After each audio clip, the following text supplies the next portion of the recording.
শুক্রবার মাথাভাঙ্গা থানার হলঘরের উদ্বোধন করলেন কোচবিহার জেলা পুলিশ সুপার দ্যুতিমান ভট্টাচার্য। থানা অফিসের দ্বিতলে হলঘরটি তৈরি করা হয়েছে। একই সঙ্গে এদিন মাথাভাঙ্গা থানার উদ্ধার করা হারিয়ে যাওয়া বেশ কিছু মোবাইল মালিকদের হাতে তুলে দেওয়া হয়েছে। সেই কনফারেন্স হল অবশ্যই আমি ধন্যবাদ জানাবো এবং আমাদের আইসি মাথাভাঙ্গা তার টিমকে যে এরকম একটা ইনফ্রাস্ট্রাকচার এডিশন করছে, যেটা আমাদের মানুষকে পরিষেবা দিতে আরো সুবিধা দেবে।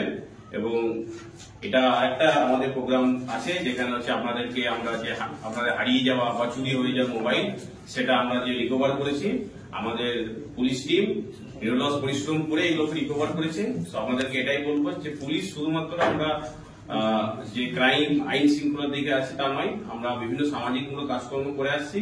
এইটা উদ্বুদ্ধ হয়ে আমাদের ফোনগুলো আমরা রিকভার করেছি এবং এটা আমাদের কাছেও অনেক গর্বের বিষয় যে আপনাদের কাছে সেই ফোনগুলো আমরা তুলে দিতে পারছি। তা আমাদের দিক থেকে এটাই রিকোয়েস্ট থাকবে যে আপনারাও যে কোনো সময় পুলিশের যে কোনো হলে পুলিশকে সহযোগিতা করবেন এবং আপনারা যে নিজের যে ফোন হারিয়ে যাচ্ছে এই দিকটাতে আমাদের এসডিও স্যার যেটা বললেন, এখন সাইবার ক্রাইম প্রচুর হচ্ছে। আপনারাও হয়তো অনেকে এখানে বসে আছে, কেউ সাইবার প্রতারণার শিকার হয়েছেন। তো সেই দিকটা একটু নজর রাখবেন যাতে করে যে কোনো লিঙ্ক বা কোনো ওটিপি যেন না শেয়ার করেন, কোনো লোভ প্রলোভন এইসব পা দেবেন না। এবং এটাই বলবো সবশেষে সকলে ভালো থাকুন, সুস্থ থাকুন এবং কুচবিহার জেলা পুলিশ এবং মাথাভাঙ্গা পুলিশ সর্বদা আমাদের সাথে আছে। ধন্যবাদ।